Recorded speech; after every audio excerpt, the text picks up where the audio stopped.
Welcome to super notes. എല്ലാവർക്കും super നോട്ട്സിന്റെ weekly current affairs സെക്ഷനിലേക്ക് എല്ലാവർക്കും സ്വാഗതം.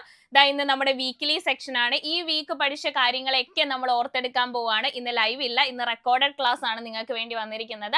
സോ അത് തന്നെ ഓരോ ക്വസ്റ്റ്യൻ ആയിട്ട് നമ്മൾ നോക്കും. ഈ വീക്ക് പഠിച്ച കാര്യങ്ങളെല്ലാം നമ്മൾ ഒന്നുകൂടി ഒന്ന് റിവൈസ് ചെയ്യാൻ പോവാണ്. അപ്പൊ നമുക്ക് സ്റ്റാർട്ട് ചെയ്യാം. ആദ്യത്തെ ക്വസ്റ്റ്യൻ എന്ന് പറയുന്നത് 26ാമത് സംസ്ഥാന സ്പെഷ്യൽ സ്കൂൾ കലോത്സവത്തിന് വേദിയായ സ്ഥലം ഏതാണെന്നുള്ളതാണ് ആദ്യത്തെ ക്വസ്റ്റ്യൻ എന്ന് പറയുന്നത്.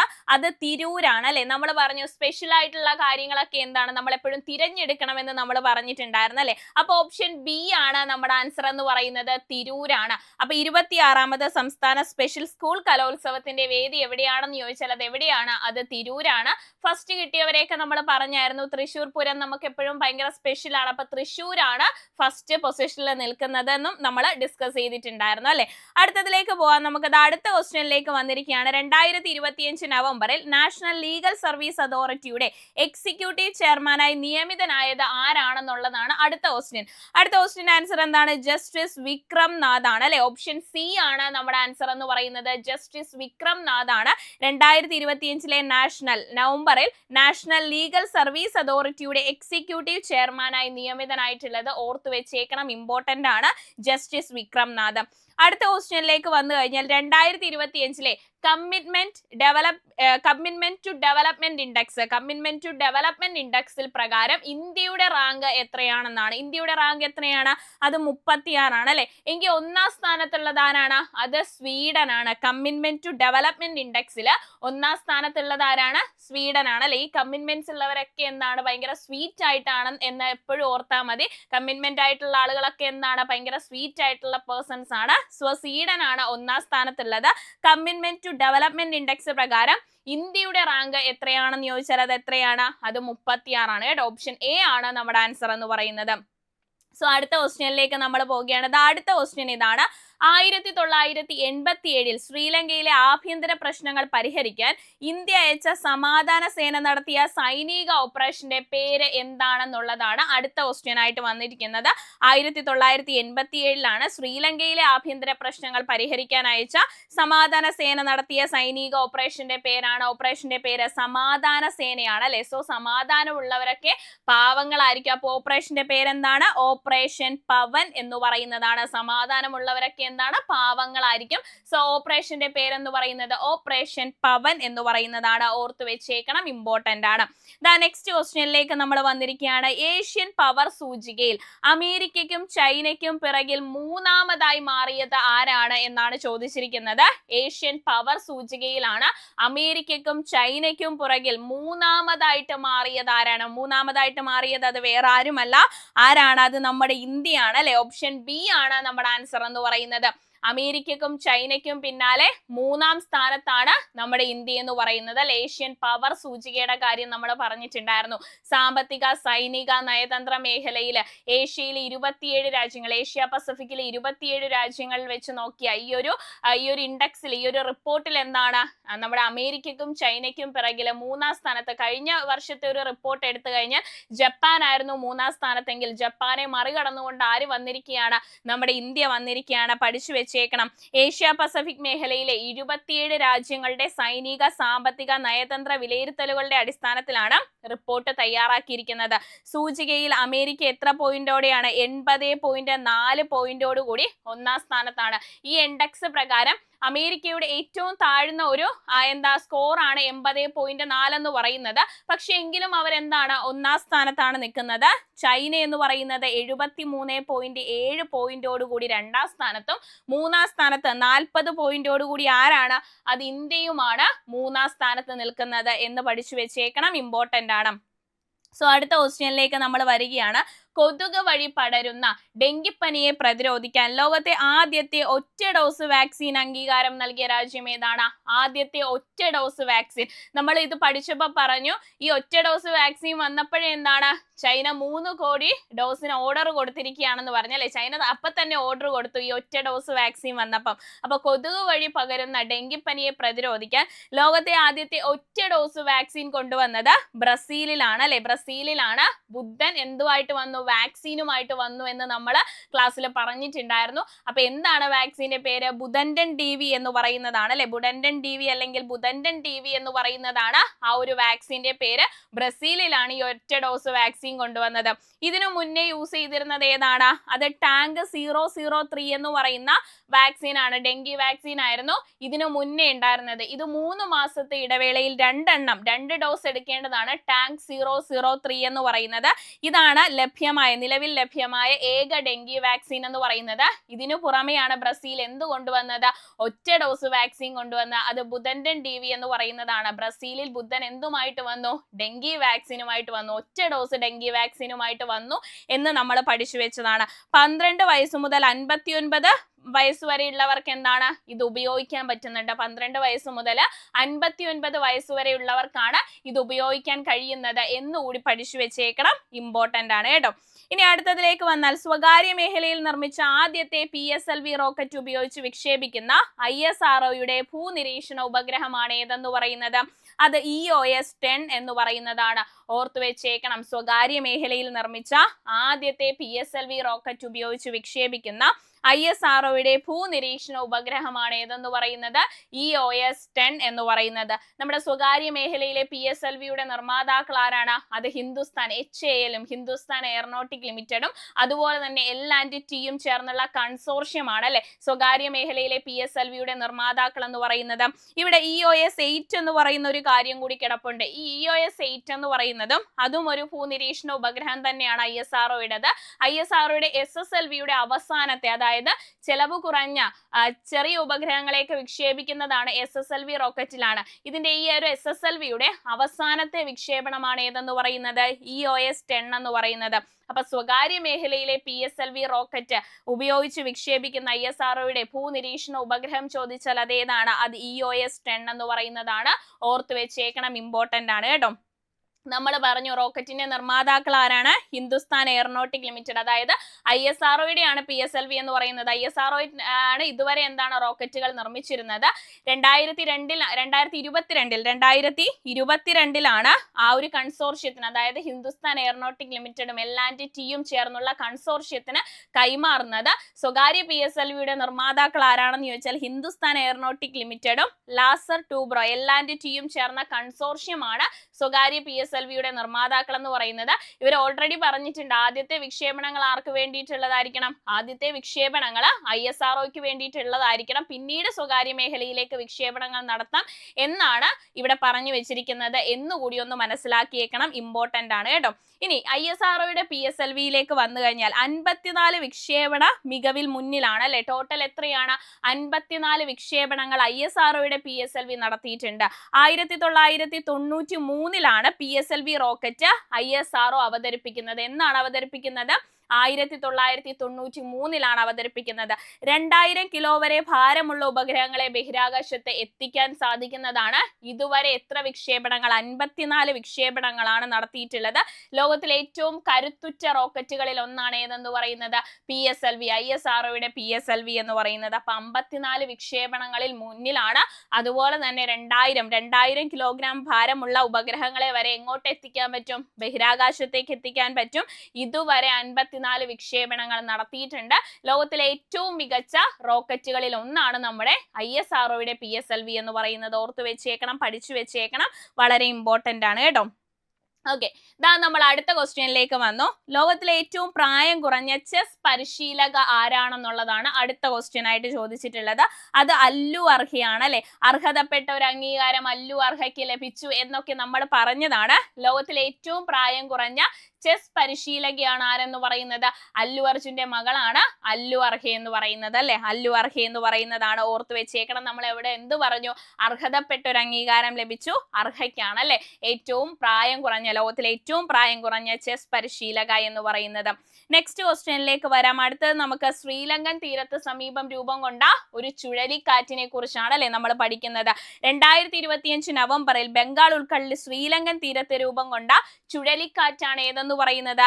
ദിത്വ ചുഴലിക്കാറ്റ് അല്ലെങ്കിൽ ദിത്വ ചുഴലിക്കാറ്റ് എന്ന് പറയുന്നതാണ് അല്ലെ. ദിത്വ ചുഴലിക്കാറ്റ് അല്ലെങ്കിൽ ദിത്വ ചുഴലിക്കാറ്റ് എന്ന് പറയുന്നതാണ്. 2025 നവംബറിൽ ബംഗാൾ ഉൾക്കടലിൽ ശ്രീലങ്കൻ തീരത്ത് രൂപം കൊണ്ട ചുഴലിക്കാറ്റ് എന്ന് പറയുന്നത് ശ്രീലങ്കയിൽ ഒരുപാട് നാശനഷ്ടം വിതച്ചതാണെന്നൊക്കെ നമ്മൾ ഡിസ്കസ് ചെയ്തിട്ടുണ്ടായിരുന്നു. നമ്മൾ പറഞ്ഞിട്ടുണ്ടായിരുന്നു, എന്ത് പറഞ്ഞു?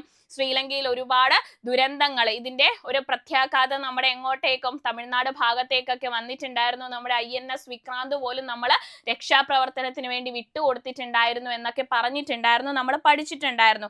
ഇനി ചുഴലിക്കാറ്റുകൾക്ക് പേര് നൽകാറുണ്ട് അല്ലെ? അപ്പൊ ഈ ഡിറ്റ്വ ചുഴലിക്കാറ്റ് അല്ലെങ്കിൽ ദിത്വ ചുഴലിക്കാറ്റിന്റെ പേര് നൽകിയത് യമൻ ആണ് കേട്ടോ. ചുഴലിക്കാറ്റിന് പേര് നൽകിയത് ആരാണ്?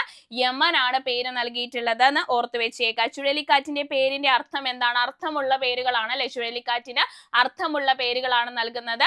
യമൻ ആണ് ഈ ശ്രീലങ്കൻ തീരത്തെത്തിയ ഈ ഡിറ്റ്വ ചുഴലിക്കാറ്റ് അല്ലെങ്കിൽ ദിത്വ ചുഴലിക്കാറ്റിന് പേര് നൽകിയത് ആരാണ്? യമൻ ആണ് നൽകിയിട്ടുള്ളത്. സോ എന്താണ് നൽകിയിരിക്കുന്നത്? ലഗൂൺ എന്നാണ് ഈ പേരിന്റെ അർത്ഥം. ഡിറ്റ്വ അല്ലെങ്കിൽ ദിത്വ എന്നതിന്റെ അർത്ഥം എന്താണ്? ലഗൂൺ എന്നാണ്. അതായത് മലയിടുക്കുകളിലെ ആഴം കുറഞ്ഞ ജലാശയം എന്നർത്ഥം വരുന്ന ലഗൂൺ, തടാകം എന്നാണ് ഏതിനർത്ഥം വരുന്നത്? ഡിറ്റ്വ അല്ലെങ്കിൽ ദിത്വ ചുഴലിക്കാറ്റിന്റെ അർത്ഥം വരുന്നത്. ഓർത്തു വെച്ചേക്കണം. അടുത്ത ക്വസ്റ്റ്യനും ഇതുമായിട്ട് ബന്ധപ്പെട്ട് നിൽക്കുന്ന ക്വസ്റ്റ്യൻ ആണ് കേട്ടോ. അതായത് പ്രളയ ദുരന്തത്തിൽ ശ്രീലങ്കയ്ക്ക് ഇന്ത്യ അടിയന്തര സഹായം നൽകിയ നടപടി ഏതാണെന്നുള്ളതാണ്. അതായത് നമ്മൾ പറഞ്ഞു ഈ ദിറ്റ്വ ചുഴലിക്കാറ്റ് അല്ലെങ്കിൽ ദിറ്റ്വ ചുഴലിക്കാറ്റ് വന്നു. ഈ ചുഴലിക്കാറ്റിന്റെ ഭാഗമായിട്ട് എന്താണ്? ശ്രീലങ്കൻ തീരത്ത് വലിയ നാശനഷ്ടം ഉണ്ടായെന്ന് പറഞ്ഞു. അപ്പൊ അടിയന്തര സഹായവുമായിട്ട് ആര് ചെന്നു? നമ്മൾ ഇന്ത്യക്കാർ ചെന്നിട്ടുണ്ടായിരുന്നു അല്ലെ? ഇന്ത്യ ചെന്നിട്ടുണ്ടായിരുന്നു. ഇന്ത്യയുടെ INS വിക്രാന്ത് വരെ നമ്മൾ വിട്ടുകൊടുത്തിട്ടുണ്ടായിരുന്നു രക്ഷാപ്രവർത്തനത്തിന് വേണ്ടിയിട്ട്. സോ ആ നടപടി എന്താണ്? ഏത് ഓപ്പറേഷൻ എന്നാണ് അത് അറിയപ്പെടുന്നതെന്നാണ്. അതിന്റെ പേരാണ് ഓപ്പറേഷൻ സാഗർ ബന്ധു എന്ന് പറയുന്നത് അല്ലെ? നമ്മുടെ സാഗരത്തിലെ ബന്ധു അല്ലേ ശ്രീലങ്ക എന്ന് പറയുന്നത്? ഇന്ത്യ എന്ന് പറയുന്ന രാജ്യത്ത് ഇന്ത്യയുടെ ആ ഒരു സാഗരത്തിലെ ബന്ധുക്കളാണ് അല്ലെ നമ്മള്. ശ്രീലങ്ക എന്ന് പറയുന്നത് ഇന്ത്യയുടെ താഴെയല്ലേ സാഗരത്തിൽ കിടക്കുന്ന സാഗരത്തിലെ ബന്ധുവാണ് നമ്മുടെ ശ്രീലങ്ക എന്ന് പറയുന്നത്. സോ ആ കോണ്ടസ്റ്റിൽ തന്നെ നമുക്ക് ഓർത്തെടുക്കാം. ഓപ്പറേഷൻ സാഗർ ബന്ധു എന്ന് പറയുന്നതാണ് പ്രളയ ദുരന്തത്തിൽ ശ്രീലങ്കയ്ക്ക് ഇന്ത്യ അടിയന്തര സഹായം നൽകിയ നടപടി ഏതാണ്? അത് ഓപ്പറേഷൻ സാഗർ ബന്ധുവിലൂടെയാണ് കേട്ടോ. ഓപ്പറേഷൻ സാഗർ ബന്ധു എന്ന് പറയുന്നതാണ്. നെക്സ്റ്റ് ക്വസ്റ്റ്യനിലേക്ക് വന്നാൽ അടുത്തതും ഒരു ചുഴലിക്കാറ്റിനെ കുറിച്ചാണ്. ഇന്തോനേഷ്യയിലും തായ്ലൻഡിലും മലേഷ്യയിലും നാശം വിതച്ച ചുഴലിക്കാറ്റ് മലാക്ക കടലിടുക്കിൽ രൂപം കൊണ്ട ചുഴലിക്കാറ്റ് ഏതാണെന്നാണ്. അത് സെന്യാർ എന്ന് പറയുന്നതാണ് കേട്ടോ. ഓപ്ഷൻ എ ആണ് നമ്മുടെ ആൻസർ എന്ന് പറയുന്നത്. ഇന്തോനേഷ്യയിലും തായ്ലൻഡിലും മലേഷ്യയിലും നാശം വിതച്ച ചുഴലിക്കാറ്റ് മലാക്ക കടലിടുക്കിൽ രൂപം കൊണ്ട ചുഴലിക്കാറ്റിന്റെ പേരെന്താണ്? സെന്യാർ എന്ന് പറയുന്നതാണ്. ഇത് നമ്മൾ പഠിച്ചു വെച്ചു. മലയുടെ ഇടുക്കിൽ ഇരുന്നാണ് ആര്? സന്യാസിമാര് തപസ് ചെയ്യുന്നത് അല്ലെ? സന്യാസിമാര് തപസ് ചെയ്യുന്നത്. അപ്പൊ മലാക്ക കടലിടുക്കിൽ രൂപം കൊണ്ട ചുഴലിക്കാറ്റാണ് ഏതെന്ന് പറയുന്നത്? സെന്യാർ എന്ന് പറയുന്നത്. പഠിച്ചു വെച്ചേക്കണം. ഓപ്ഷൻ എ ആണ് നമ്മുടെ ആൻസർ എന്ന് പറയുന്നത്. സോ നെക്സ്റ്റ് ക്വസ്റ്റ്യനിലേക്ക് നമ്മൾ വന്നു. രാജ്യത്തെ ഏറ്റവും നീളമുള്ള സ്മാർട്ട് റോഡ് ഏതാണെന്നൊന്ന് പറയാവോ? സ്മാർട്ട് റോഡ് എന്ന് പറയുന്നത് CV രാമൻ പിള്ള റോഡാണ് അല്ലെ? ഓപ്ഷൻ ബി ആണ് നമ്മുടെ ആൻസർ എന്ന് പറയുന്നത്. CV രാമൻ പിള്ള റോഡാണ്. ഇത് വേറെ എങ്ങുമല്ല, നമ്മുടെ തലസ്ഥാനത്താണ്. കേരളത്തിന്റെ തലസ്ഥാനമായ തിരുവനന്തപുരത്താണ് ഇന്ത്യയിലെ ഏറ്റവും നീളമുള്ള സ്മാർട്ട് റോഡ് വന്നിട്ടുള്ളത്. CV രാമൻ പിള്ള റോഡാണ്.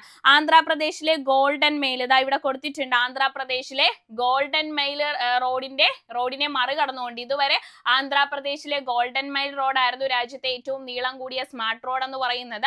ആ ഒരു സ്ഥാനത്തെ എന്താണ് തിരുത്തി എഴുതിക്കൊണ്ടാണ് നമ്മുടെ കേരളത്തിന്റെ തലസ്ഥാനമായ തിരുവനന്തപുരത്തെ CV രാമൻ റോഡ് എന്താണ് രാജ്യത്തെ ഏറ്റവും നീളം കൂടിയ സ്മാർട്ട് റോഡായിട്ട് മാറിയിട്ടുള്ളത്. അപ്പോൾ ഓർത്തു വെച്ചേക്കുക, നമ്മുടെ തലസ്ഥാനത്താണ് CV രാമൻ പിള്ള റോഡാണ് രാജ്യത്തെ ഏറ്റവും നീളം കൂടിയ സ്മാർട്ട് റോഡ് എന്ന് പറയുന്നത്.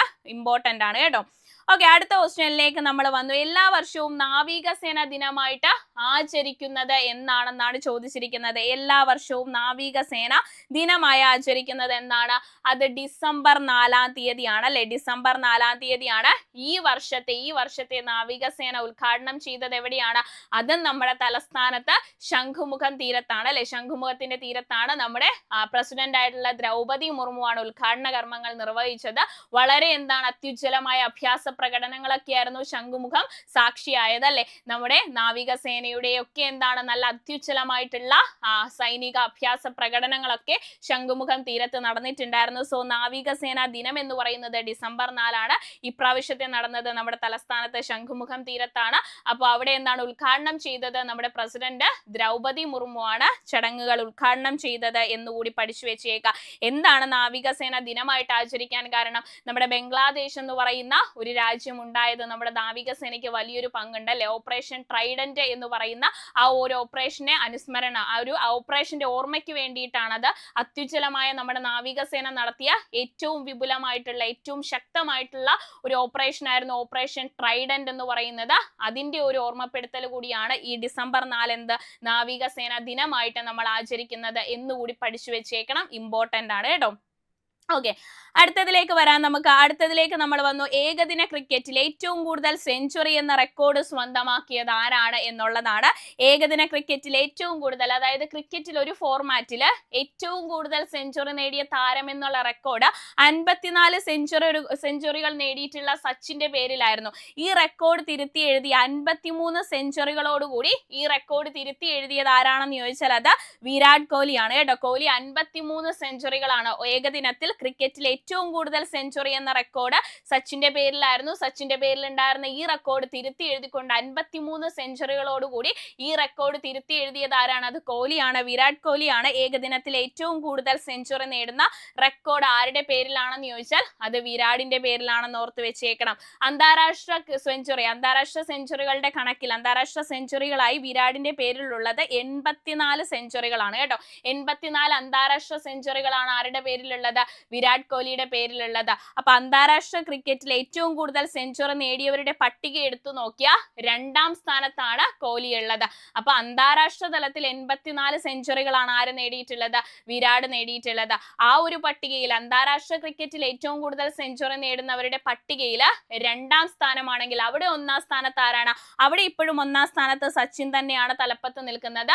കാരണം 100 സെഞ്ചുറികളോടുകൂടി സച്ചിൻ തന്നെയാണ് 1ാം സ്ഥാനത്ത്. അന്താരാഷ്ട്ര തലത്തിൽ ഒരു കാര്യം എടുത്തു കഴിഞ്ഞാൽ സെക്കൻഡ് നിൽക്കുന്നത് കോഹ്ലി ആണെന്ന് കൂടി ഓർത്ത് വെച്ചേക്ക. 84 സെഞ്ചുറികളോടുകൂടി 2ാം സ്ഥാനത്ത് നിൽക്കുന്നത് കോഹ്ലിയാണ്. അടുത്തതിലേക്ക് വരാൻ നമുക്ക്. ഹരിയാനയിൽ നടന്ന 68ാമത് ദേശീയ സീനിയർ സ്കൂൾ അത്ലറ്റിക് ചാമ്പ്യൻഷിപ്പിൽ ഓവറോൾ കിരീടം നേടിയത് ആരാണെന്നുള്ളതാണ്. ആ ഓവറോൾ കിരീടം സ്വന്തമാക്കിയത് ആരാണ്? അത് കേരളമാണ് അല്ലെ. ഓപ്ഷൻ ഡി ആണ് നമ്മുടെ ആൻസർ എന്ന് പറയുന്നത്. കേരളമാണ് ഓവറോൾ കിരീടം സ്വന്തമാക്കിയിട്ടുള്ളത്.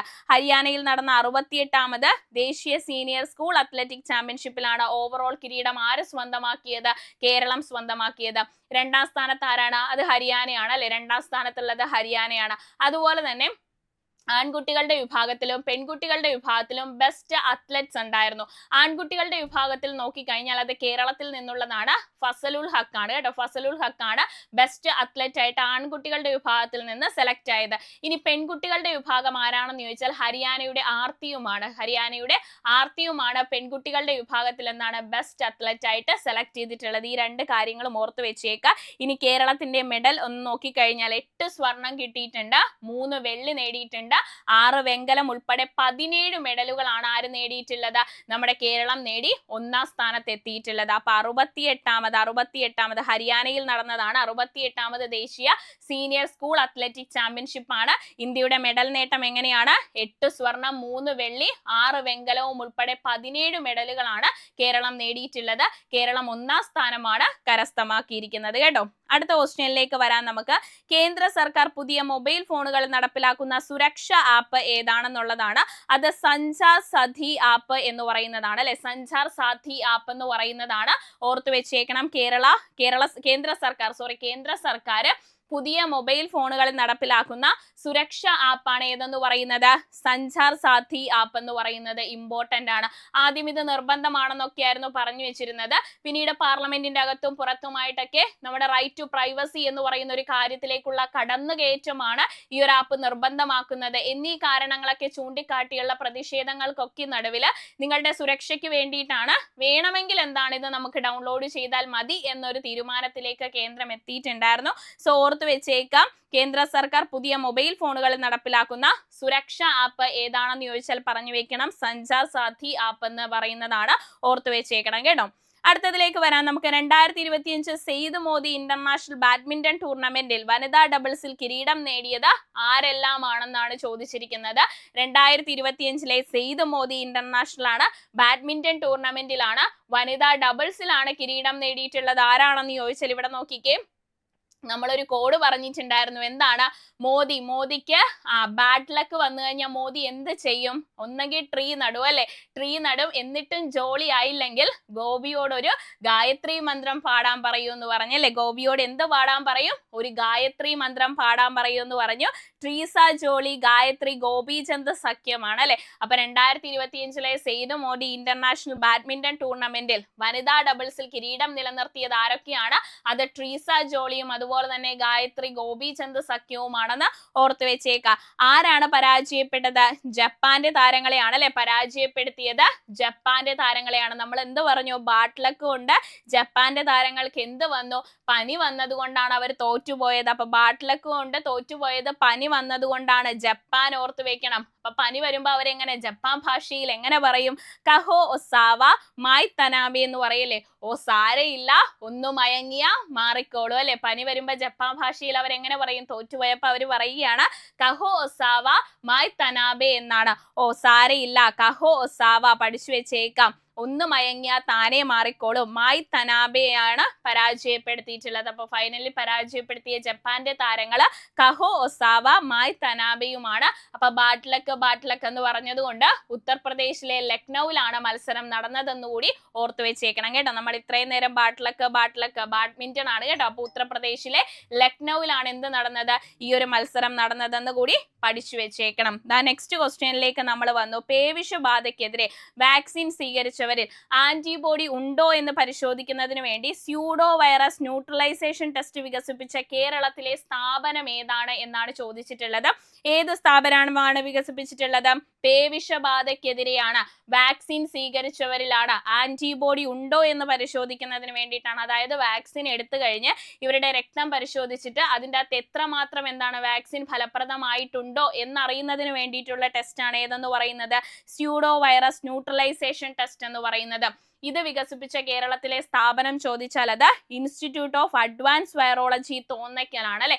ഇൻസ്റ്റിറ്റ്യൂട്ട് ഓഫ് അഡ്വാൻസ് വൈറോളജി എവിടെയാണ്? തോന്നയ്ക്കലാണെന്ന് ഓർത്ത് വെച്ചേക്കണം കേട്ടോ. തോന്നിയ പോലെയൊന്നും ടെസ്റ്റ് ചെയ്യാൻ പറ്റത്തില്ല. കറക്റ്റ് ആയിട്ട് ടെസ്റ്റ് ചെയ്യണമെന്ന് ഓർത്ത് വെച്ചേക്കണം. ഓപ്ഷൻ സി ആണ് നമ്മുടെ ആൻസർ എന്ന് പറയുന്നത്. സെറ്റ് ആണെങ്കിൽ നമ്മൾ അടുത്തതിലേക്ക് പോകുന്നു. ഏകദിന ക്രിക്കറ്റിൽ ഏറ്റവും കൂടുതൽ സിക്സറുകൾ നേടിയ താരം എന്ന റെക്കോർഡ് ആരുടെ പേരിലാണ്? അത് രോഹിത്തിന്റെ പേരിലാണ് അല്ലെ. ഹിതമൊന്നുമില്ലാതെ സിക്സറുകൾ നേടി രോഹിത് എന്താണ്? ഫസ്റ്റ് ആണെന്ന് ഓർത്താൽ മതി. 352 സിക്സറുകളാണ് അല്ലെ. ഏകദിന ക്രിക്കറ്റിൽ ഏറ്റവും കൂടുതൽ സിക്സറുകൾ നേടിയ താരം എന്ന റെക്കോർഡ് സ്വന്തമാക്കിയത് ആരാണ്? അത് വേറെ ആരുമല്ല. ഹിതമൊന്നുമില്ലാതെ സിക്സർ നേടിയത് ആരാണ്? രോഹിത് ശർമ്മയാണ്. ആരുടെ റെക്കോർഡിനെയാണ് മറികടന്നത്? 15 വർഷം പാകിസ്ഥാന്റെ മുൻ ഓൾറൗണ്ടർ ആയിരുന്ന ഷഹീദ് അഫ്രീദിയുടെ 351 സിക്സറുകൾ എന്ന റെക്കോർഡാണ് ആര് മറികടന്നത്? രോഹിത് മറികടന്നത്. അപ്പൊ രോഹിത് ഹിതമൊന്നുമില്ലാതെ സിക്സർ അടിച്ച് മുന്നിലേക്ക് കയറി. ആർക്ക് ഹിതം പറ്റി? ഹിതം പറ്റി പ്രീതി പോയത് ആരുടെയാണ്? ഷഹീദ് അഫ്രീദിയുടെയാണ്. ഹിതം പറ്റി പ്രീതി പോയത്. രോഹിത് ഹിതമൊന്നുമില്ലാതെ 352 സിക്സറുകൾ എടുത്ത് സിക്സറുകളിൽ ഏറ്റവും മുന്നിലായപ്പോൾ ഹിതം പറ്റി പ്രീതി പോയത് ആരുടെയാണ്? ഷഹീദ് അഫ്രീദിയുടെയാണ്. 351 സിക്സറുകൾ നേടിയ ഷഹീദ് അഫ്രീദിയുടെയാണെന്ന് ഓർത്തു വെക്കണം. അങ്ങനെ റെക്കോർഡാണ് രോഹിത് തിരുത്തി എഴുതിയത് എന്നുകൂടി ഓർത്തു വെച്ചേക്കണം കേട്ടോ. അടുത്ത ക്വസ്റ്റ്യനിലേക്ക് നമ്മൾ വന്നു. ചന്ദ്രനിൽ നിന്ന് മണ്ണും പാറയും ശേഖരിച്ച് ഭൂമിയിൽ എത്തിക്കാനുള്ള ഇന്ത്യയുടെ ചന്ദ്രയാൻ 4 ദൗത്യം ഏത് വർഷത്തോടെയാണ് വിക്ഷേപിക്കുന്നത് എന്നാണ് ചോദിച്ചിട്ടുള്ളത്. സോ വിക്ഷേപിക്കുന്നത് 2028ഓടെയാണ് കേട്ടോ. ചന്ദ്രനിൽ നിന്ന് മണ്ണും പാറയും. എന്താണ് ഈ ദൗത്യത്തിന്റെ ലക്ഷ്യം എന്ന് പറയുന്നത്? ചന്ദ്രനിൽ നിന്ന് മണ്ണും പാറയും ശേഖരിക്കുക എന്ന് പറയുന്നതാണ് ഈ ഒരു ലക്ഷ്യത്തിന്റെ ഉദ്ദേശം എന്ന് പറയുന്നത്. നമ്മൾ ചന്ദ്രയാൻ 3 പഠിച്ചായിരുന്നു അല്ലെ. ചന്ദ്രനിൽ സേഫ് ആയിട്ട് ലാൻഡ് ചെയ്യുക എന്ന് പറയുന്നതായിരുന്നു ചന്ദ്രയാൻ 3യുടെ ദൗത്യമെങ്കിൽ ചന്ദ്രയാൻ 4 എന്ന് പറയുന്നത് അവിടെ ചന്ദ്രനിൽ ഇറങ്ങി അവിടുത്തെ മണ്ണും പാറയും ഒക്കെ ശേഖരിച്ച് പരീക്ഷണം നടത്തുക എന്ന് പറയുന്നതാണ് ചന്ദ്രയാൻ 4 കൊണ്ട് ദൗത്യം കൊണ്ട് നമ്മൾ ഉദ്ദേശിക്കുന്നത്. 2028ഓടെയാണ് ഇത് നടപ്പിലാക്കുമെന്ന് നമ്മുടെ ISRO ചെയർമാൻ അറിയിച്ചിട്ടുള്ളത്. അപ്പൊ ഈ സാഹചര്യത്തിൽ ചന്ദ്രയാൻ 1 എന്നാണ് വിക്ഷേപിച്ചതെന്ന് പഠിച്ചു വെച്ചേക്ക. 2008ലാണ് ചന്ദ്രയാൻ 1 വിക്ഷേപിച്ചിട്ടുള്ളത്. ഇനി ചന്ദ്രയാൻ 2 2019ലാണ് വിക്ഷേപിച്ചത്. ചന്ദ്രയാൻ 3 വിക്ഷേപിച്ചത് 2023ലുമാണ്. അപ്പൊ ചന്ദ്രയാൻ 1 എന്നാണ് 2008 ചന്ദ്രയാൻ 2 എന്ന് പറയുന്നത് 2019 ചന്ദ്രയാൻ 3 എന്ന് പറയുന്നത് 2023 ഇനി ചന്ദ്രയാൻ 4 എന്നാണ് ചന്ദ്രയാൻ 4 വിക്ഷേപിക്കാൻ പോകുന്നത് 2028 പറഞ്ഞു വെച്ചിരിക്കുന്നത്. ഓർത്തു വെച്ച് പഠിക്കണം കേട്ടോ. ഓക്കെ, അടുത്തതിലേക്ക് വരാം. നമുക്ക് ഡിസംബർ 1 ആചരിക്കുന്ന ലോക എയ്ഡ്സ് ദിനത്തിന് 2025 ഔദ്യോഗിക തീം എന്താണ്? ഡിസംബർ 1 എന്താണ്? എയ്ഡ്സ് ദിനമായിട്ടാണ് അല്ലെ ആചരിക്കുന്നത്. ഡിസംബർ 1 നമ്മൾ എങ്ങനെയാണ് ആചരിക്കുന്നത്? എയ്ഡ്സ് ദിനമായിട്ടാണ് ആചരിക്കുന്നത്. സോ ലോക എയ്ഡ്സ് ദിനത്തിന്റെ 2025 തീം എന്താണെന്ന് ചോദിച്ചാൽ അത് തടസ്സങ്ങളെ മറികടക്കുക, എയ്ഡ്സ് പ്രതികരണത്തെ പരിവർത്തനം ചെയ്യുക എന്ന് പറയുന്നതാണ്. എന്താണ്? തടസ്സങ്ങളെ മറികടക്കുക, എയ്ഡ്സ് പ്രതികരണത്തെ പരിവർത്തനം ചെയ്യുക എന്ന് പറയുന്നതാണ് 2025 എയ്ഡ്സ് ദിനത്തിന്റെ പ്രമേയം എന്ന് പറയുന്നത്. പഠിച്ചു വെച്ചേക്കണം, ഇമ്പോർട്ടന്റ് ആണ്. ഡിസംബർ 1 അല്ലെ, ഡിസംബർ 1 ലോക എയ്ഡ്സ് ദിനം എന്ന് പറയുന്നത്. സോ അടുത്ത ക്വസ്റ്റ്യനിലേക്ക് നമ്മൾ കടക്കുകയാണ്. ഗവർണറുടെ ഔദ്യോഗിക വസതിയായ രാജ് ഭവൻ ഇനി മുതൽ ഏതു പേരിലാണ് അറിയപ്പെടുന്നത്? ലോക് ഭവൻ എന്നാണ് അല്ലെ അറിയപ്പെടുന്നത്. ഓപ്ഷൻ സി ആണ് നമ്മുടെ ആൻസർ എന്ന് പറയുന്നത്. ഗവർണറുടെ ഔദ്യോഗിക വസതിയായ രാജ് ഭവൻ ഇനി മുതൽ ഏതു പേരിലാണ് അറിയപ്പെടാൻ പോകുന്നത്? ജനങ്ങളുടെ വസതി അല്ലെങ്കിൽ ജനങ്ങളുടെ സഭ എന്ന രീതിയിൽ ലോക് ഭവൻ എന്നാണ് രാജ് ഭവൻ ഇനി അറിയപ്പെടാൻ പോകുന്നത്. രാജ് നിവാസുകൾ, ലോക് നിവാസുകൾ എന്നാണ് ഇനി അറിയപ്പെടാൻ പോകുന്നത് എന്ന് പഠിച്ചു വെച്ചേക്ക, ഇമ്പോർട്ടന്റ് ആണ് കേട്ടോ. ഓക്കെ, അടുത്ത ക്വസ്റ്റ്യനിലേക്ക് നമ്മൾ വന്നിരിക്കുകയാണ്. ഇന്ത്യ വിജയകരമായി പരീക്ഷിച്ച യുദ്ധവിമാനം അപകടത്തിൽപ്പെടുമ്പോൾ പൈലറ്റുമാരുടെ സുരക്ഷ ഒരുക്കാനുള്ള സാങ്കേതിക വിദ്യക്കുള്ള പരീക്ഷണമാണ് ഏതെന്ന് പറയുന്നത്? റെയിൽ ട്രാക്ക് റോക്കറ്റ് സ്ലൈഡ് എന്ന് പറയുന്നത്. ഓപ്ഷൻ എ ആണ് നമ്മുടെ ആൻസർ എന്ന് പറയുന്നത്. എന്താണ്? റെയിൽ ട്രാക്ക് റോക്കറ്റ് സ്ലൈഡ് എന്ന് പറയുന്നത്. ഇപ്പൊ യുദ്ധവിമാനം നമ്മൾ പറഞ്ഞായിരുന്നു, ദുബായ് എയർ ഷോയിൽ നമ്മുടെ തേജസ് അപകടത്തിൽ പെട്ടിട്ടുണ്ടായിരുന്നു അല്ലെ. തേജസിന്റെ ഏറ്റവും പുതിയ വകഭേദമായിട്ടുള്ള തേജസ് മാർക്ക് 1A ആണ് അപകടത്തിൽപ്പെട്ടത്.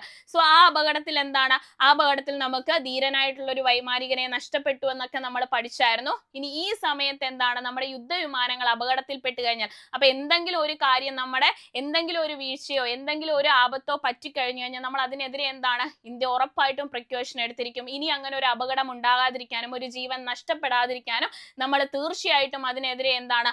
അതിനെതിരെ വേണ്ട മുൻകരുതലുകൾ നമ്മുടെ ഇന്ത്യ എപ്പോഴും എടുത്തിരിക്കും അല്ലെ. അപ്പൊ അതുകൊണ്ട് തന്നെ ഇനി യുദ്ധവിമാനങ്ങൾ അപകടത്തിൽപ്പെട്ടാൽ നമ്മുടെ പൈലറ്റുമാർക്ക് എന്താണ്? സുരക്ഷിതത്വം ഉറപ്പുവരുത്താൻ വേണ്ടി, അവർക്ക് സുരക്ഷിതമായിട്ട് മാറാൻ വേണ്ടിയിട്ട് ഉള്ള സാങ്കേതിക വിദ്യയാണ് അല്ലെ. നമ്മുടെ യുദ്ധവിമാനം അപകടത്തിൽപ്പെടുന്ന സമയത്ത് സുരക്ഷിതമായിട്ട് പൈലറ്റുമാർക്ക് ഇജക്ട് ചെയ്ത് പുറത്തു വരാനും പാരച്യൂട്ടിന്റെ സഹായത്തോടു കൂടി അവർക്ക് രക്ഷപ്പെടാൻ സാധിക്കുന്ന സാങ്കേതിക വിദ്യയാണ് ഏതെന്ന് പറയുന്നത്? റെയിൽ ട്രാക്ക് റോക്കറ്റ് സ്ലൈഡ് എന്ന് പറയുന്നത്. റെയിൽ ട്രാക്ക് റോക്കറ്റ് സ്ലൈഡ് എന്ന് പറയുന്നത് ഓപ്ഷൻ എ ആണ് നമ്മുടെ ആൻസർ എന്ന് പറയുന്നത്. ഇനി അടുത്ത ക്വസ്റ്റ്യനിലേക്ക് വന്നു കഴിഞ്ഞാൽ, ഇന്ത്യൻ നാവികസേനയും റോയൽ ഓസ്ട്രേലിയൻ നാവികസേനയും ചേർന്ന് നടത്തുന്ന ഉഭയകക്ഷി സമുദ്രാഭ്യാസത്തിന്റെ പേരാണ് ചോദിച്ചിട്ടുള്ളത്.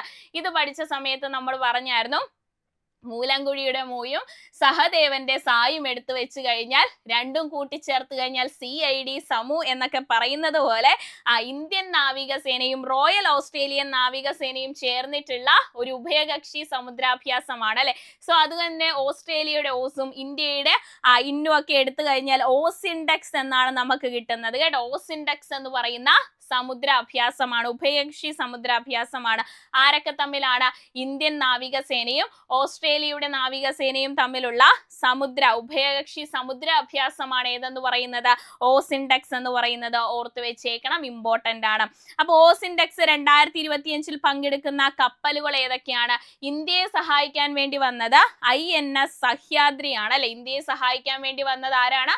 INS സഹ്യാദ്രി ആണെങ്കിൽ, ഇനി ഓസ്ട്രേലിയയുടെ ബലത്തിന് വന്നത് ആരാണ്? ഓസ്ട്രേലിയയുടെ ബലത്തിന് വന്നത് HMS ബെല്ലാരത്ത് ആണ് കേട്ടോ. ഓസ്ട്രേലിയക്ക് ബലത്തിന് വന്നത് ആരാണ്? HMAS ബെല്ലാരത്ത് ആണ്. അപ്പൊ ഇന്ത്യയെ സഹായിക്കാൻ സഹ്യാദ്രി വന്നു, INS സഹ്യാദ്രി വന്നു.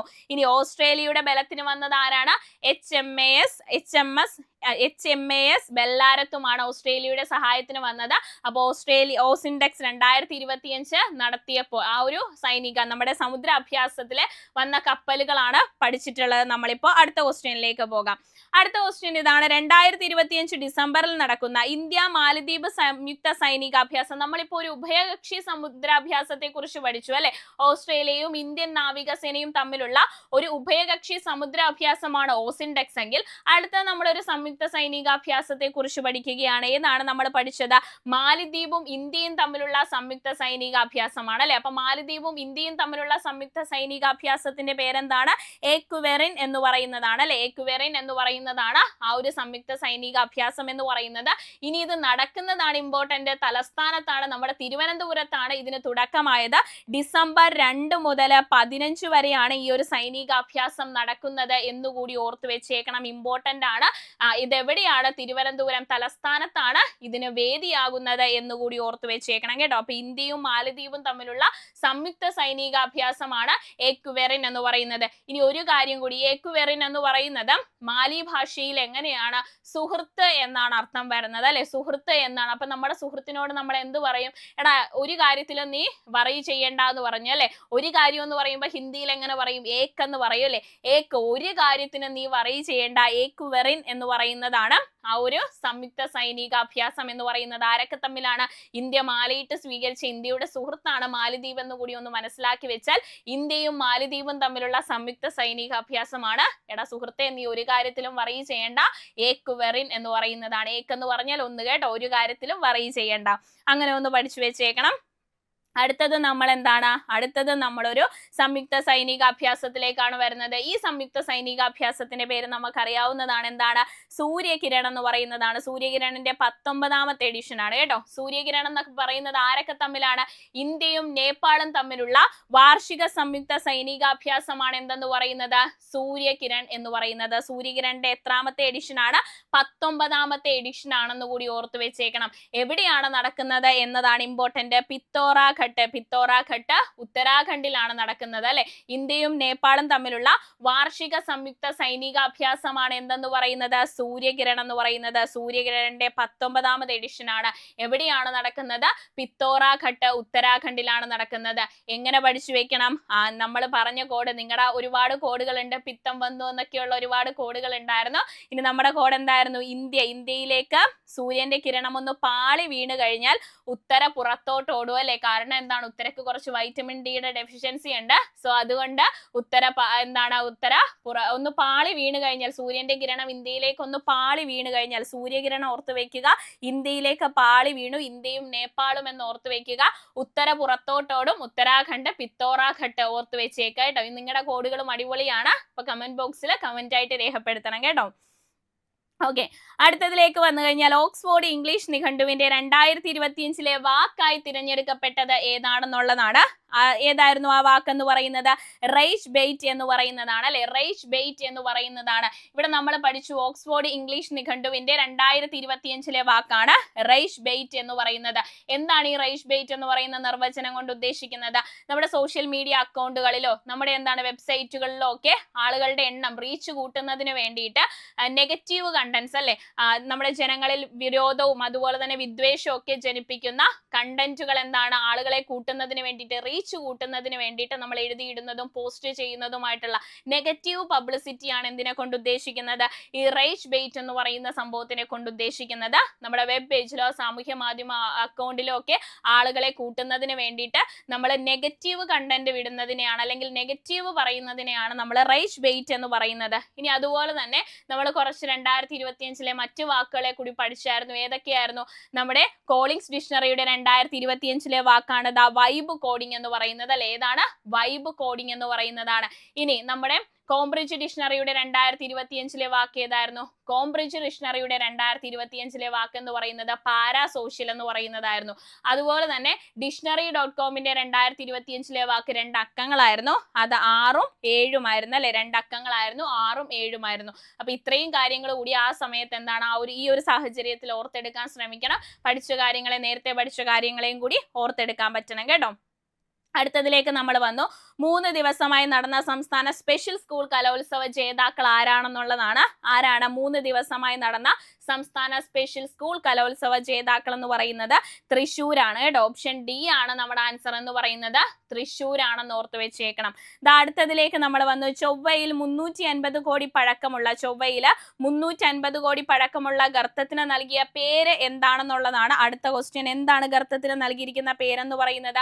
അത് കൃഷ്ണൻ ഗർത്തം എന്ന് പറയുന്നതാണ് കേട്ടോ. കൃഷ്ണൻ ഗർത്തം എന്ന് പറയുന്നതാണ് ചൊവ്വയിൽ 350 കോടി പഴക്കമുള്ള ഗർത്തത്തിന് നൽകിയിരിക്കുന്ന പേരെന്ന് പറയുന്നത്. ഇവിടെ നോക്കിക്കഴിഞ്ഞാൽ എന്താണ്, ജ്യോതിശാസ്ത്ര മേഖലയിലൊക്കെ തന്നെ നല്ല സംഭാവനകൾ കൊടുത്ത, മികവുറ്റ സംഭാവനകൾ കൊടുത്ത ആളുകളുടെ പേരുകൾ എന്താണ് ഇത്തരത്തിലുള്ള ചരിത്ര പ്രസിദ്ധമായിട്ടുള്ള അല്ലെങ്കിൽ എന്താണ് ഒരുപാട് നാൾ പഴക്കമുള്ള ചൊവ്വയിലെ ഗർത്തങ്ങളൊക്കെ നൽകുന്ന ഒരു രീതിയുണ്ട്. സോ അതുകൊണ്ട് തന്നെ MS കൃഷ്ണന്റെ സ്മരണാർത്ഥമാണ് നമ്മൾ അതിന് എന്ത് കൊടുത്തത്? ചൊവ്വയിലെ 350 കോടി പഴക്കമുള്ള ഗർത്തത്തിന് എന്ത് പേര് കൊടുത്തത്? കൃഷ്ണൻ ഗർത്തം എന്നുള്ള പേര് കൊടുത്തത്. അതിന്റെ അടുത്ത് ഒരു സമതലമുണ്ട്, അതിനെ നമ്മൾ എന്താണ് കൊടുത്തത്? കൃഷ്ണൻ പാലസ് എന്നാണ് അതിനെ നാമകരണം ചെയ്തിട്ടുണ്ടായിരുന്നത്. എങ്ങനെയാണ്? കൃഷ്ണൻ പാലസ് എന്നാണ് പറഞ്ഞിട്ടുണ്ടായിരുന്നത്. കൂടാതെ ഇനി ഇതിന്റെ അടുത്ത് എന്താണ്, കേരളത്തിൽ നിന്നുള്ള മറ്റ് സ്ഥലങ്ങളുടെ പേരും ചൊവ്വയിലെ ചെറിയ, അതായത് പ്രാധാന്യമുള്ള ചില ചെറിയ ചെറിയ ഗർത്തങ്ങൾക്ക് നൽകിയിട്ടുണ്ടായിരുന്നു. ബേക്കൽ, അതുപോലെ തന്നെ വർക്കല, അതുപോലെ തന്നെ എന്താണ് വലിയമല എന്നീ പേരുകളും അവിടെ ഉണ്ടായിരുന്ന ചെറിയ ചെറിയ ഗർത്തങ്ങൾക്ക് നമ്മൾ നൽകിയിട്ടുണ്ടായിരുന്നു. അതുപോലെ തന്നെ ഒരു വറ്റിയ നീർച്ചാൽ ഉണ്ടായിരുന്നു, അതിനെന്താണ് പെരിയാർ എന്നാണ് നമ്മൾ പേര് നൽകിയിരിക്കുന്നത്. അതുകൂടി ഒന്ന് മനസ്സിലാക്കി വെച്ചേക്കണം കേട്ടോ. അപ്പോ ചൊവ്വയിലെ 350 കോടി വർഷം പഴക്കമുള്ള ഗർത്തത്തിന് നൽകിയ പേരെന്താണ്? അത് കൃഷ്ണൻ ഗർത്തം എന്ന് പറയുന്നതാണ്. കൂടാതെ വർക്കല, ബേക്കൽ, വലിയമല തുടങ്ങിയ പേരുകളും എന്താണ് കേരളത്തിലെ ചില സ്ഥലങ്ങളുടെ പേരും നമ്മൾ കൊടുത്തിട്ടുണ്ടായിരുന്നു. പിന്നെ അതുപോലെ തന്നെ പെരിയാർ, കൃഷ്ണൻ പാലസിനും നമ്മൾ പറഞ്ഞ ഒരു സമതലത്തിന് എന്താണ്, ആ ഒരു കൃഷ്ണൻ ഗർത്തത്തിന് തൊട്ട് സൈഡിലായിട്ടുള്ള ഒരു സമതലത്തിന് നമ്മൾ കൃഷ്ണൻ പാലസ് എന്നും അതിന്റെ സൈഡിൽ ഒരു വറ്റിയ നീർച്ചാലുണ്ട്, അതിനെ നമ്മൾ പെരിയാർ എന്നുമാണ് കൊടുത്തിട്ടുണ്ടായിരുന്നത്. അപ്പൊ ഈ കാര്യങ്ങളൊക്കെ എന്താണ് മനസ്സിലാക്കി വെച്ചേക്കണം കേട്ടോ. ഈ ഉള്ള കാര്യങ്ങളൊക്കെ എന്താണ് ഒന്നുകൂടി ഒന്ന് റിവൈസ് ചെയ്യണം. നമ്മൾ ഡെയിലി കറണ്ട് അഫയേഴ്സ് സമയത്ത് നമ്മൾ പഠിച്ചിട്ടുള്ളതാണ്, വിശദമായിട്ട് അതിനെക്കുറിച്ച് പഠിച്ചിട്ടുള്ളതാണ്, പിക്ചറൊക്കെ കാണിച്ച് പഠിച്ചതാണ്. നിങ്ങൾ ഒന്നുകൂടി ഒന്ന് ഓർത്തെടുക്കാൻ ശ്രമിക്കണം കേട്ടോ. ഓക്കെ, അടുത്ത ക്വസ്റ്റ്യനിലേക്ക് നമ്മൾ വന്നിരിക്കുകയാണ്. ഐക്യരാഷ്ട്രസഭ തയ്യാറാക്കിയ പുതിയ മാനദണ്ഡങ്ങൾ ഉപയോഗിച്ച് നടന്ന പഠനത്തിൽ ലോകത്തിലെ ഏറ്റവും ജനസംഖ്യയുള്ള നഗരമായി മാറിയത് ഏതാണെന്നാണ് ചോദിച്ചിട്ടുള്ളത്. ഐക്യരാഷ്ട്രസഭ നടത്തിയ പുതിയ മാനദണ്ഡങ്ങൾ ഉപയോഗിച്ച് നടന്ന പഠനത്തിലാണ് ഏറ്റവും ജനസംഖ്യയുള്ള നഗരമായി മാറിയത് ആരാണ്? ടോക്കിയോയെ മറികടന്നുകൊണ്ട്, ജപ്പാന്റെ തലസ്ഥാനമായ ടോക്കിയോയായിരുന്നു ഇതുവരെ ഏറ്റവും ജനസംഖ്യയുള്ള നഗരമായിട്ട് നിന്നത്. അതിനെ മറികടന്നുകൊണ്ട് ജക്കാർത്തയാണ് കേട്ടോ, ഇന്തോനേഷ്യയുടെ തലസ്ഥാനമായ ജക്കാർത്തയാണ് ഒന്നാം സ്ഥാനത്ത് നിൽക്കുന്നത്. ഐക്യരാഷ്ട്രസഭ തയ്യാറാക്കിയ പുതിയ മാനദണ്ഡങ്ങൾ ഉപയോഗിച്ച് നടന്ന പഠനത്തിൽ ലോകത്തിലെ ഏറ്റവും ജനസംഖ്യയുള്ള ഏറ്റവും ജനസംഖ്യയുള്ള നഗരമായിട്ട് മാറിയത് ആരാണെന്ന് ചോദിച്ചാൽ, ഏത് നഗരമാണെന്ന് ചോദിച്ചാൽ അത് ഇന്തോനേഷ്യയുടെ തലസ്ഥാനമായിട്ടുള്ള ജക്കാർത്തയാണെന്ന് പഠിച്ചു വെക്കണം. ഇതുവരെ ആരായിരുന്നു? ജപ്പാന്റെ തലസ്ഥാനമായ ടോക്കിയോയായിരുന്നു ഒന്നാം സ്ഥാനത്ത് ഉണ്ടായിരുന്നത്.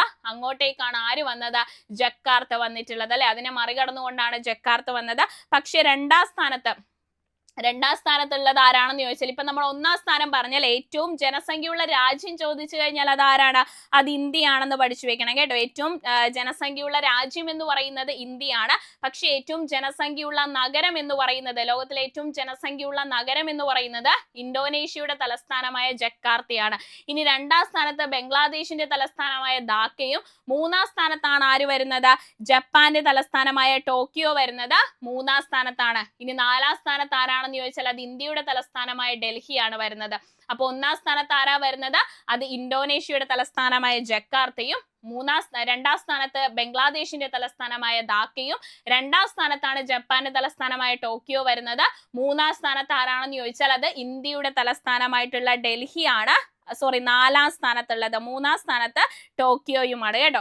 ഇനി രണ്ടാം സ്ഥാനത്ത് ബംഗ്ലാദേശിന്റെ തലസ്ഥാനമായ ധാക്കയുമാണെന്ന് പഠിച്ചു വെച്ചേക്കണം. അടുത്തതിലേക്ക് വരുന്നു നമ്മൾ. ലോക മലിനീകരണ നിയന്ത്രണ ദിനം എന്നാണെന്നുള്ളതാണ്. ലോക മലിനീകരണ നിയന്ത്രണ ദിനം എന്ന് പറയുന്നത് ഡിസംബർ 2-ാം തീയതിയാണ് കേട്ടോ.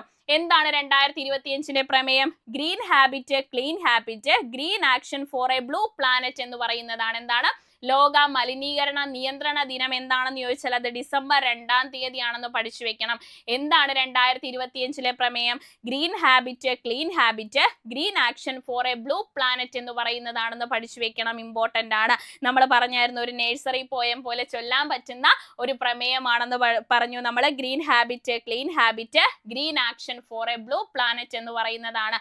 ലോക മലിനീകരണ നിയന്ത്രണ ദിനം എന്നാണ് ഡിസംബർ 2-ാം തീയതിയാണ് അല്ലെ.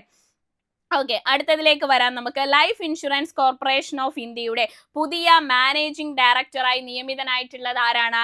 പുതിയ മാനേജിംഗ് ഡയറക്ടറായി നിയമിതനായിട്ടുള്ളത് ലൈഫ് ഇൻഷുറൻസ് കോർപ്പറേഷൻ ഓഫ് ഇന്ത്യയാണ്.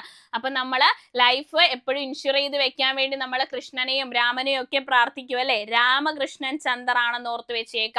ലൈഫ് ഇൻഷുറൻസ് LICയുടെ പുതിയ മാനേജിംഗ് ഡയറക്ടറായി നിയമിതനായിട്ടുള്ളത് ആരാണ്? അത് രാമകൃഷ്ണൻ ചന്ദർ ആണെന്ന് ഓർത്ത് വെച്ചേക്ക. ഇമ്പോർട്ടന്റ് ആണ്. ആരാണ്? രാമകൃഷ്ണൻ ചന്ദർ ആണ്. അടുത്തതിലേക്ക് വന്നു കഴിഞ്ഞാൽ 2025 54ാമത് ദേശീയ ദിനം, 2025 ഡിസംബറിൽ 54ാമത് ദേശീയ ദിനം ആഘോഷിച്ച രാജ്യം ഏതാണെന്നുള്ളതാണ്. അത് UAE ആണ് കേട്ടോ. UAE ആണ് 54ാമത് ദേശീയ ദിനം ആഘോഷിച്ച രാജ്യം എന്ന് പറയുന്നത്. 2025 ഡിസംബറിലാണ് 54ാമത് ദേശീയ ദിനം ആഘോഷിച്ച രാജ്യം എന്ന് പറയുന്നത് UAE ആണെന്ന് ഓർത്ത് വെച്ചേക്കണം. ഇമ്പോർട്ടന്റ് ആണ്. സോ അടുത്തതിലേക്ക് വരാൻ നമുക്ക്. റിസർവ് ബാങ്ക് ഓഫ് ഇന്ത്യയുടെ പുതിയ എക്സിക്യൂട്ടീവ് ഡയറക്ടറായി നിയമിതനായിട്ടുള്ളത് ആരാണ്? റിസർവ് ബാങ്ക് ഓഫ് ഇന്ത്യയുടെ പുതിയ എക്സിക്യൂട്ടീവ് ഡയറക്ടറായി നിയമിതനായിട്ടുള്ളത് അത് നമ്മുടെ ഉഷ ജാനകി രാമനാണ് അല്ലെ. നമ്മൾ പറഞ്ഞു റിസർവ് ബാങ്കിന്റെ ഗവർണർ ആരാണ്? സഞ്ജയ് മൽഹോത്രയാണെന്ന് പറഞ്ഞല്ലേ. ആ സമയത്ത് നമ്മൾ പറഞ്ഞു ഹോമം ചെയ്ത രാമന്റെ ജാനകിയെ കൊണ്ടുവന്നു അല്ലെ. ഹോമം ചെയ്ത് മൽഹോത്ര ആരെ കൊണ്ടുവന്നു? റിസർവ് ബാങ്കിന്റെ എക്സിക്യൂട്ടീവ് ഡയറക്ടറായിട്ട് രാമന്റെ ജാനകിയെ കൊണ്ടുവന്നു. ഉഷ ജാനകി രാമനാണെന്ന് ഓർത്തു വെക്കുക. റിസർവ് ബാങ്ക് ഓഫ് ഇന്ത്യയുടെ പുതിയ എക്സിക്യൂട്ടീവ് ഡയറക്ടറായി നിയമിതയായിട്ടുള്ളത് ആരാണ്? അത് ഉഷ ജാനകി രാമനാണ്. മറന്നു പോകരുത് കേട്ടോ. ഓപ്ഷൻ B ആണ് നമ്മുടെ ആൻസർ എന്ന് പറയുന്നത്. സോ അടുത്തതിലേക്ക് വരാം. ഇന്ത്യയുടെ ഇഞ്ചി തലസ്ഥാനമായി നീതി ആയോഗ് ശുപാർശ ചെയ്ത സംസ്ഥാനം ഏതാണ്? അത് നമ്മുടെ മിസോറാം ആണ് അല്ലെ. മിസോറാം ആണ്. നമ്മൾ എന്താ കോഡ് പറഞ്ഞത്? ഇന്ത്യയുടെ ഇഞ്ചി തലസ്ഥാനമായിട്ട് നീതി ആയോഗ് ശുപാർശ ചെയ്ത സംസ്ഥാനമാണ്. അത് വേറെങ്ങുമല്ല, മിസോറാം ആണെന്ന് പഠിച്ചു വെക്കണം കേട്ടോ. നമ്മൾ എന്ത് പറഞ്ഞു? നമുക്ക് പനിയൊക്കെ വരാൻ നേരത്ത് നമ്മൾ റമ്മിൻ്റെ അകത്ത് കുറച്ച് കുരുമുളക് ഇട്ട് കഴിച്ചു കഴിഞ്ഞാൽ എന്താ? നമ്മുടെ പനി അപ്പൊ തന്നെ പമ്പ് കിടക്കുമെന്ന് പറഞ്ഞല്ലേ. അതുപോലെ തന്നെ കുരുമുളകിന്റെ പോലെ തന്നെ ആ ഒരു എരിവ് കിട്ടുന്ന സാധനമാണ് ഇഞ്ചി. അതുകൊണ്ട് എന്താണ്? ഇച്ചിരി സ്വല്പം റമ്മിൻ്റെ അകത്ത് ഇഞ്ചി ഇട്ട് കുടിച്ചു കഴിഞ്ഞാൽ എന്താണ്? അത് നീതിയല്ല, ആരോഗ്യത്തിന് ഹാനികരമാണ്, എങ്കിലും പനി മാറുമെന്ന് പറഞ്ഞിട്ടുണ്ട്. അപ്പൊ നീതിയല്ല, ആരോഗ്യത്തിന് ഹാനികരമാണ്. നീതി ആയോഗ് ശുപാർശ ചെയ്താണെന്ന് ഓർത്ത് വെക്കുക. ഇഞ്ചി തലസ്ഥാനം, സ്വല്പം ഇഞ്ചി റമ്മിൻ്റെ അകത്തിട്ട് കുടിച്ചാൽ മതി. മിസോറാം ഓർത്ത് വെക്കുക കേട്ടോ. മിസോറാം ഓർത്ത് വെക്കുക. ഒരു എരിവിന് വേണ്ടിയിട്ടാണ്. ഇത് പറഞ്ഞ സമയത്ത് കമന്റ് ബോക്സിൽ ഒരു കമന്റ് ഉണ്ടായിരുന്നു, ഇഞ്ചി അറിഞ്ഞുകൊണ്ട് മിസ്സിന്റെ ക്ലാസ് കേൾക്കുവാണ്, അതുകൊണ്ട് ഇഞ്ചി തലസ്ഥാനം മിസോറാമാണെന്ന് ഞാൻ മറന്നു പോകത്തില്ല എന്ന് പറഞ്ഞൊരു കമന്റ് ഞാൻ കണ്ടിട്ടുണ്ടായിരുന്നു. അപ്പൊ എങ്ങനെ വേണമെങ്കിലും നിങ്ങൾ കണക്ട് ചെയ്ത് വെക്കുക. ഇഞ്ചി തലസ്ഥാനം ഏതാണ്? അത് നമ്മുടെ മിസോറാം ആണ് കേട്ടോ. മറന്നു പോകരുത്. ഓക്കെ, അടുത്തതിലേക്ക് വരാം നമുക്ക്. 2025 നവംബറിൽ central board of indirect taxes and കസ്റ്റംസിന്റെ പുതിയ ചെയർമാനായിട്ട് നിയമിതനായിട്ടുള്ളത് ആരാണെന്നാണ്. Central board of indirect taxes and കസ്റ്റംസിന്റെ പുതിയ ചെയർമാനായി നിയമിതനായിട്ടുള്ളത് ആരാണെന്ന് ചോദിച്ചാൽ അത് വിവേക് ചതുർവേദിയാണ് കേട്ടോ. ഓപ്ഷൻ D ആണ് നമ്മുടെ ആൻസർ എന്ന് പറയുന്നത്. 2025 നവംബറിൽ central board of indirect taxes and കസ്റ്റംസിന്റെ പുതിയ ചെയർമാനായി നിയമിതനായിട്ടുള്ളത് വിവേക് ചതുർവേദി ആണെന്ന് പഠിച്ചു വെച്ചേക്കാം. നെക്സ്റ്റ് ക്വസ്റ്റ്യനിലേക്ക് നമ്മൾ വന്നു. 2025 മാർഗി സതി സ്മൃതി പുരസ്കാരത്തിന് അർഹനായത് ആരാണെന്ന് ചോദിച്ചാൽ മാർഗി സതി സ്മൃതി. മാർഗമില്ലാതെ സതി നടത്തുക അല്ലെ. സതി നടത്തുന്നത് നമ്മൾ ചിത്രങ്ങളിലൂടെ കണ്ടിട്ടുള്ളൂ. അപ്പൊ ചിത്ര വിശ്വേശ്വരനാണെന്ന് ഓർത്ത് വെക്കുക. മാർഗമൊന്നും ഇല്ലാതാകുമ്പോ നമ്മള് മാർഗമില്ലാതെയാകുമ്പോഴാണ് സതി നടത്തുന്നത് അല്ലെ. അപ്പൊ ഭർത്താവ് മരിച്ചു കഴിഞ്ഞ് ഭാര്യ എന്താണ്? ആ ചിതയിൽ വെന്തുരുകണം എന്ന് പറയുന്ന, ആ ഒരു ചിതയിൽ ചാടണം എന്ന് പറയുന്ന ആ ഒരു അന്ധവിശ്വാസമായിരുന്നു അല്ലെ സതി എന്ന് പറയുന്നത്. അപ്പൊ അവസാനം സതി ചെയ്തുകൊണ്ടിരുന്നത് അവർക്ക് ഒരു മാർഗവും ഇല്ലാതെ വരുമ്പോഴാണ് സതി ചെയ്തുകൊണ്ടിരുന്നത് അല്ലെ പണ്ടൊക്കെ. അത് നമുക്ക് പറഞ്ഞറിവ് മാത്രമേ ഉള്ളൂ, അതിനെ നമ്മൾ ചിത്രങ്ങളിലൂടെ കണ്ടറിവ് മാത്രമേ നമുക്കുള്ളൂ അല്ലെ. അപ്പൊ മാർഗി സതി സ്മൃതി പുരസ്കാരം അങ്ങനെ ഒന്ന് കണക്ട് ചെയ്യുക. ആരാണ്? ചിത്ര വിശ്വേശ്വരനാണെന്നൊന്ന് കണക്ട് ചെയ്ത് വെക്കുക കേട്ടോ.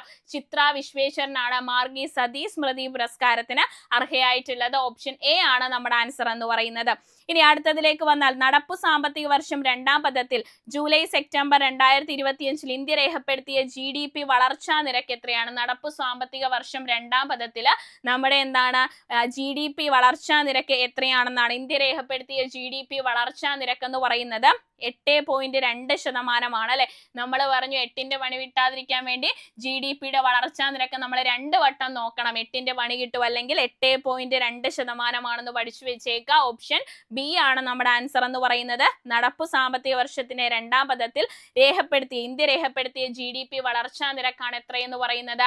8.2 എന്ന് പറയുന്നത് കേട്ടോ.